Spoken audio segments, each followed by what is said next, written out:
Bien-aimés dans le Seigneur, chers internautes, chers auditeurs, je vous salue dans le nom du Seigneur.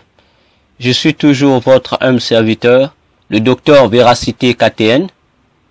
Je viens ici dans cette deuxième partie de notre vision, révélation divine sur l'an 2047. Comme je vous l'avais dit dans la première partie, qu'après avoir fait le songe, pendant que je priais, le Seigneur Jésus s'est révélé à moi pendant ma prière afin de m'expliquer certains détails de cette vision sur l'an 2047. Bien-aimés, les différentes explications que je vais vous donner ne proviennent pas de moi-même, mais du Seigneur Jésus-Christ, qui me les a données pendant que j'étais en train de prier au réveil de mon songe de 5 heures jusqu'à 7 heures du matin. Pendant que je priais de la sorte, implorant la faveur, le pardon de Dieu sur ma vie, ma famille, mon quartier, mon église, ma nation et sur toutes les personnes que je connais, je vais avoir une seconde vision. Je suis toujours en prière. Je vais voir apparaître devant moi un grand trône très élevé. Et il y avait une grande personne assise dessus. Cette personne était vêtue d'une langue très blanche, pleine d'éclairs. Et le trône était en or et brillait d'une forte lumière. Subitement, je vis cette personne se lever du trône. Et pendant qu'elle se levait ainsi, le pont de sa robe passa devant moi. Et là, je vais voir une personne sortir du sein même de cette personne géante qui était debout devant le trône. Et la personne qui sort de son sein était habillée de la même manière que cette personne qui était debout. Et cette personne, c'était le Seigneur Jésus-Christ qui vint se mettre à ma gauche, regard fixé vers la personne géante qui se tenait debout devant le trône glorieuse. Alors, j'étais là debout, devant moi aussi la même personne géante. Et le Seigneur Jésus qui se tenait à côté de moi me dit, voici donc l'explication de ton songe. Il me dit, premièrement, les choses que tu as vues sont les réalités qui vont s'accomplir en 2047. Rappelle-toi que je t'ai montré dans les visions précédentes des événements semblables, dans lesquels tu désirais savoir à quelle époque ces choses allaient s'accomplir. Ici, j'aimerais ouvrir une parenthèse, expliquer un peu ces visions précédentes. Bien aimé, en 2018, j'ai reçu 3 visions sur le futur. Dans ces 3 visions qui étaient identiques, je me retrouvais dans une nation, mon pays, le Congo, qui était devenu un pays à l'image de l'Europe. Pays vraiment, il n'y avait pas de différence avec l'Europe. Et il y avait la technologie qui était vraiment poussée et développée. Et toutes choses étaient comme robotisées. Et c'était vraiment beau à voir. J'ai reçu cette vision à 3 reprises. Et, bien aimé dans le Seigneur, je cherchais à savoir toujours dans ces 3 visions, en quelle année étions-nous? Mais je n'ai pas pu avoir des réponses en cette année. Plutôt dans ces songes-là. En quelle année étions-nous? J'ai prié maintes fois, je n'ai pas pu obtenir de réponse. Et c'est lorsque le Seigneur me répond ainsi, que je comprends que les événements que je voyais avaient concernant vraiment le futur et aura lieu, je le dirais ainsi, certaines ou toutes en 2047 ou peut-être autour de 2040.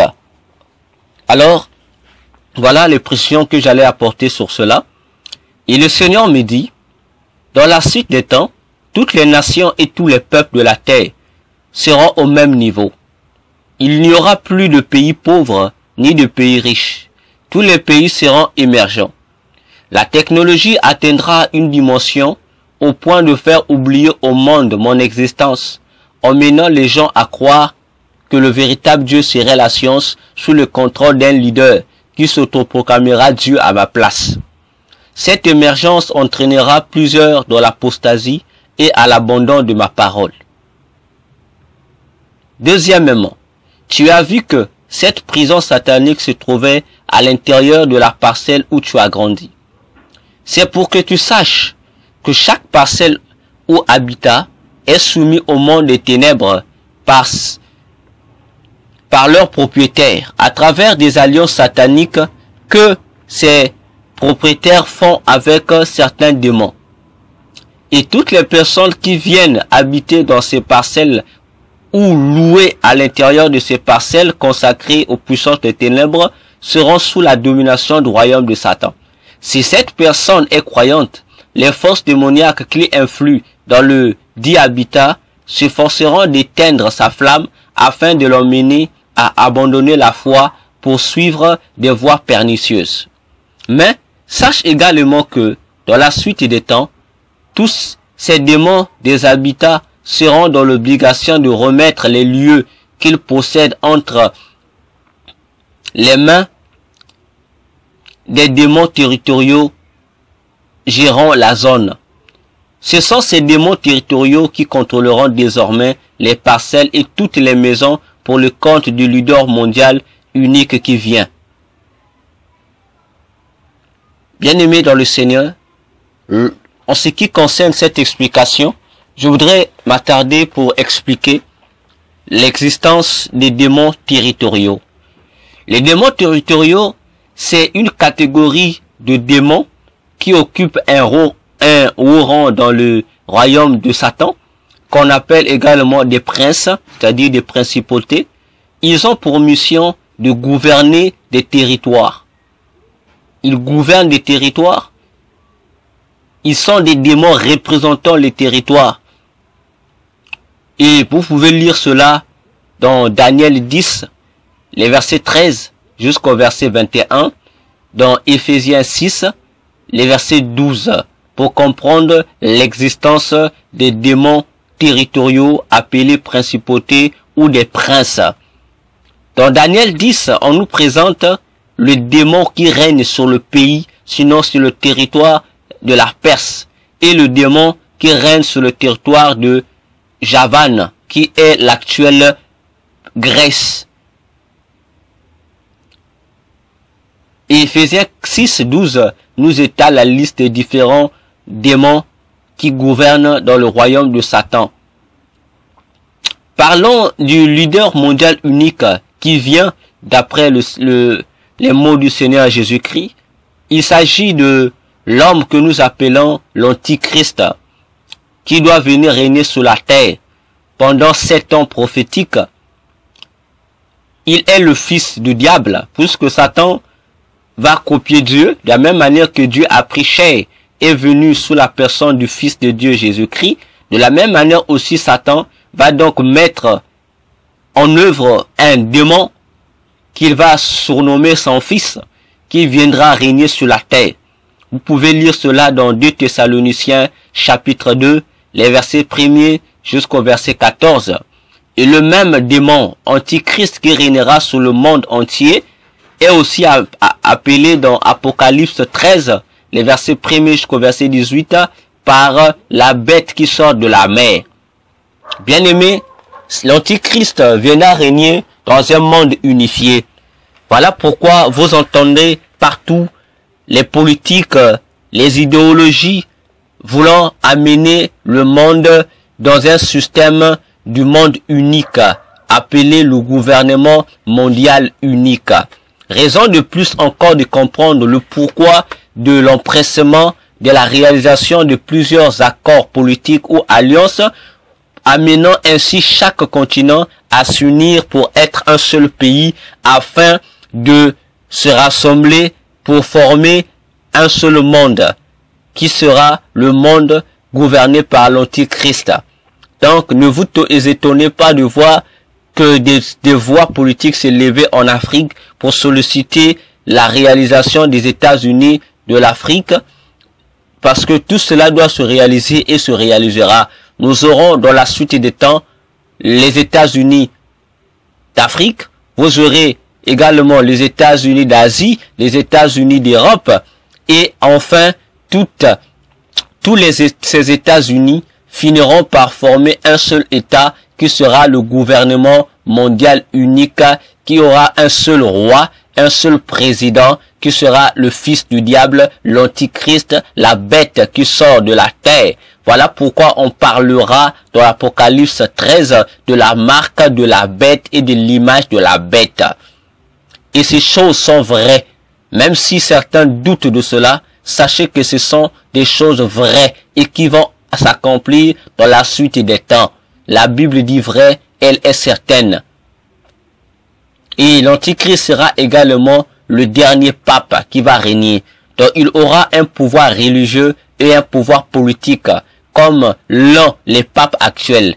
Car nombreux pensent que les papes n'ont que le pouvoir religieux sur toute l'humanité, mais ils ont également un pouvoir politique sur toutes les nations de la terre. D'ailleurs, pour votre gouverne, vous devez savoir que le président de l'ONU, c'est le pape. Le pape de Rome, c'est lui qui dirige l'ONU. Voilà pourquoi cette révélation reste encore cachée, parce que le temps de révéler cela au public n'est pas encore venu pour l'Organisation des Nations Unies. Voilà pourquoi on présente plus à l'ONU le secrétaire de l'ONU. Or, vous serez d'accord avec moi qu'il ne peut pas avoir une organisation, un organisme sans président, sans vice-président, sinon que le secrétaire. S'il y a un secrétaire ou une secrétaire, cela signifie qu'il y a un vice-président et il y a un président. Pourquoi continue-t-on à cacher que le véritable président de l'ONU, c'est le pape? Parce que c'est un mystère qui aura son sens dans la suite des temps, lorsque l'Antichrist viendra régner sur la terre. Alors, le Seigneur Jésus poursuivit. Il dit, troisième moment, pourquoi cette femme, cette maman Marie, que tu as vue, était-elle dans un tel endroit? Alors, le Seigneur lui répondit, il dit, cette femme était dans cet endroit parce qu'elle était rancunière et qu'elle haïssait une fillette dans son cœur, qu'elle ne voulait pas entretenir. Et le Seigneur me dit que tous les rancuniers aussi viendront dans ce lieu. Cela m'étonnait. J'ai dit, Seigneur, de quelle fillette parles-tu? S'agit-elle de la fillette démon ou d'une autre fillette? Le Seigneur me dit que cela n'a rien à voir avec la fillette démon. Parce que la fillette démon n'est qu'une copie collée de la réalité qu'elle vivait cette femme sur la terre. Pendant qu'elle était encore vivante, elle haïssait dans son cœur une certaine fillette. Raison pour laquelle lorsqu'elle est morte, en allant dans ce lieu de tourment, le monde des ténèbres ont assigné à cette dame cette charge-là de nourrir cette fillette. Sinon, si elle refusait de la nourrir, chaque fois que la nutrition n'était pas bien faite, elle était fouettée. Et le Seigneur poursuivit pour me dire, le monde entier dans la suite des temps sera sous la puissance absolue du malin. Et à ces époques, il n'y aura plus de frontières entre le séjour des morts et le monde des ténèbres. Bien-aimés dans le Seigneur, cette dernière déclaration de Jésus sur l'annulation ou l'effondrement des frontières entre le royaume des morts et le monde vivant m'a amené à comprendre une déclaration que le Seigneur a faite à l'Église dans Matthieu 16, que nous allons nous permettre de lire. Matthieu 16, prenons à partir du verset 17 jusqu'au verset 18. Lisons la parole. Jésus, reprenant la parole, lui dit, « Tu es heureux, Simon, fils de Jonas, car ce ne sont pas la chair et le sang qui t'ont révélé cela, mais c'est mon Père qui est dans les cieux. Et moi, je te dis que tu es Pierre, et que sur cette pierre, je bâtirai mon église, et que les portes du séjour des morts ne prévaudront point contre elle. Bien-aimés, chers internautes, chers auditeurs, vous comprenez cette phrase du Seigneur, que son église, les portes du séjour de mort ne pourront pas s'ouvrir à l'intérieur de son église. Parce qu'il n'y a pas de rapport entre le séjour de mort et l'église du Dieu vivant. Parce que l'église du Dieu vivant, c'est la porte du ciel.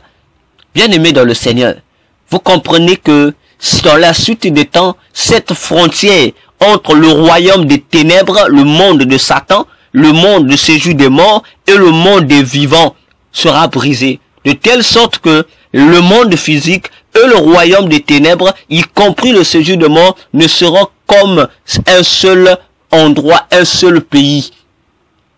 C'est pour cette raison que je voudrais attirer votre attention. Faites très attention avec les temps futurs. Faites très attention avec les temps qui vont arriver. C'est vrai qu'aujourd'hui, nombreux sont ceux-là qui s'attellent sur 2020, qui bientôt fera son apparition. Mais à moi qui vous parle, bien-aimés dans le Seigneur, vous tous qui nous suivez de partout maintenant, le Seigneur ne m'a pas, jusqu'à ce moment-ci, montré une seule étincelle, montré un seul événement concernant 2020. Pour moi, en ce qui me concerne personnellement, il m'a montré les événements qui vont au-delà de 2020, précisément des événements de 2040, bien-aimés dans le Seigneur. Je ne sais pas pourquoi, mais que sa grâce soit faite. J'aurais bien voulu que le Seigneur me montre des événements liés à 2020, mais je ne peux imposer au Seigneur, c'est celui qui sait pourquoi il me montre cela et pourquoi il a désiré que je voie simplement des événements qui auront lieu en 2047. Alors, pour revenir dans l'explication du songe, le Seigneur dit, quatrièmement, pourquoi la diminution de la lumière du front de monsieur l'autre là? Il dit, cet homme était mon serviteur.